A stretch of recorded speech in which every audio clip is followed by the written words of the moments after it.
Hi guys, Coach Danny, Maganal Guru, Church International. In the house here tonight with Josh.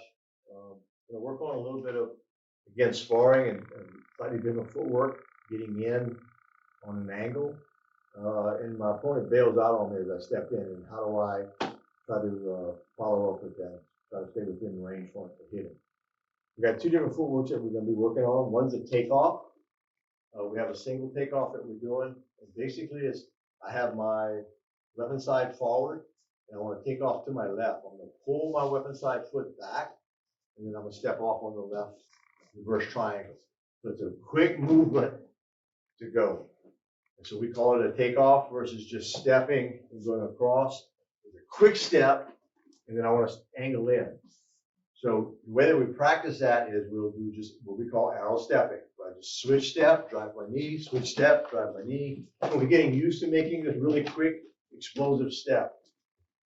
From there, we'll go into what's called takeoffs, where I actually take a couple of steps. So we move off to the side here. So I'm going to pull my foot off and then take off. Take a couple steps going in one direction, or conversely going in the other direction. So we call that a single takeoff. Then we have double takeoffs where I want to go take one side and go back and go the other direction. And then we have triple takeoffs where I fake one side, fake the other side, then go back in the original direction that I went to. And those can be the fact that I'm trying to set the guy up, or it could be the fact that I screwed up. I faked in one direction thinking that I'm going to fake him there, I'm going to go back in the other direction, and oh, that was a bad move. Let me get back to where I originally wanted to go. So those are what we call takeoffs. From there, we have what I call hourglass footwork. So the hourglass footwork, we have a couple of different patterns that we do with it. One is a sort of a skip or a pendulum sort of motion, coming in, skipping. And I can take up a lot of ground by skipping.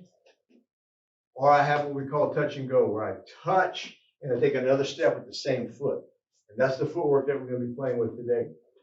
So I'm starting off on the left-hand side of the hourglass.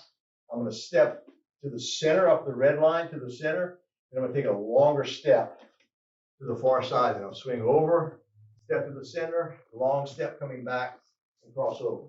Touch and go, touch and go. Short step, long step, short step, long step. And conversely, we can go in the other direction as well. But this footwork that we're using now is me moving with my right foot and going in. So the way that I'm going to use this is that I'm trying to draw my opponent, and as I draw him, I'm going to angle, and then I'm going to cut across using part of the hourglass footwork. And what happens if he bails out on me? And so a lot of times, especially if someone's feeling really, really threatened, they're gonna bail out and then maybe try to come back in. So this is how do I pick up that footwork. So the first thing I'm going to do is I'm going to start off with my opponent. I'm going to draw him. I'll be just outside of range. So the first thing we're going to do, we're going to get in weapon side range. So Josh is going to be in weapon side range. So his weapon's in his right hand, his right foot is forward. I'm going to be in weapon side range, and I'm going to be back far enough where I can just touch his thumb, and conversely, he can touch my thumb. From there, I'm going to step back just slightly. From this position, I'm sitting here playing, moving my stick around. He's moving his stick around, trying to kind of bait us, fake us, looking at movement, trying to figure out his timing and how's he moving his body.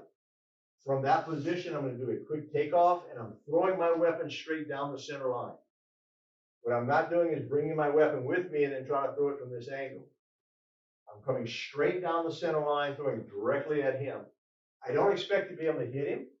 I want to draw his weapon out. So as I switch and I throw my hand out, I'm expecting him, hopefully, that he will draw his weapon out. That drew his one.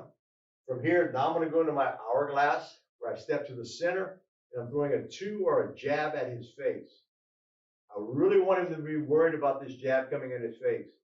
If he is, he's more than likely not going to throw his two out. If he does bring his two out, I'm going to jab his hand. If I get his hand, fine. If his weapon slides past me, then I'm going to go straight to his eyes again. He's threatened by that, so he bails out. When he steps and bails out, I'm going to take that second step, going at his face or his hand, And then from here, dropping down vertically, hunting his toes. That exposes my head on top. As soon as I recognize that my head is exposed, or he's going to be dropping down on a vertical to drop down to the top of my head, I'm going to pull my body back, and I'm cutting up with a 3, cutting his hand as I do that. So you're going to do that from this angle so that you can see a little bit better. I wanted to do it from that other angle to notice that I was going down his center line, and I was broaching into him from an angle on the side. So again, we're outside of range. I'm hunting him, trying to figure out his timing. I want to draw his weapon out, so I draw his weapon by attacking through the center and stepping off line. From here, he may feel like he can get me. He may feel like he can get me, but I throw this out at him. Now, I know here I can't hit him. So as I do that, I'm stepping into that center, which would be the center of my diamond here, or my hourglass. Broaching, either looking at his elbow or looking at his hand. If when I do this, he comes right back with his 2, I'm going to jab his hand, hopefully knocking the fingertips off his hand, or knocking his fingers off. If I don't get his hand and I get his weapon like you just sounded right there, I'll open him up and jab his eyes again. And as I'm jabbing his eyes, he doesn't want that, he bails out. So I take a second step, and I'm dropping down to his toes. Of course, that exposes my head. So as he's coming down on a vertical, I'm bailing out. I'm getting out as I egress, taking his wrist or his hand as I do that. So do that one more time from this direction. Again, we're outside of range. There's no way in the world we can hit each other. Even if I reached out, I can't reach him. I have to broach this I have to get inside of that distance, sorry. So I throw this out, hoping to draw his hand. So I throw this out, hoping to draw his hand. I'm going for the jab of his shoulder. He doesn't want that, he bails out. I'm coming at him. He's too far away from me ooh, he's outside of the, come back this way. Let's do that again. So I reach in, draw his weapon out. I'm going to jab his elbow or his hand, and he recognizes that's coming, so he backs out. I step again, and I'm dropping down to his toes. My head is exposed, he's coming back in again. I can pop up, I can thrust him, or I can get out. And so I'm using that takeoff, touch and go to get to his foot. So one more time, I draw his weapon, I go to hit him, he bails out, I go back again, dropping down his toe, hitting him as I get out.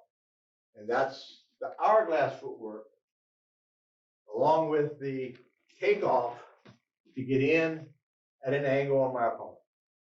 Give that a try, see how you like it.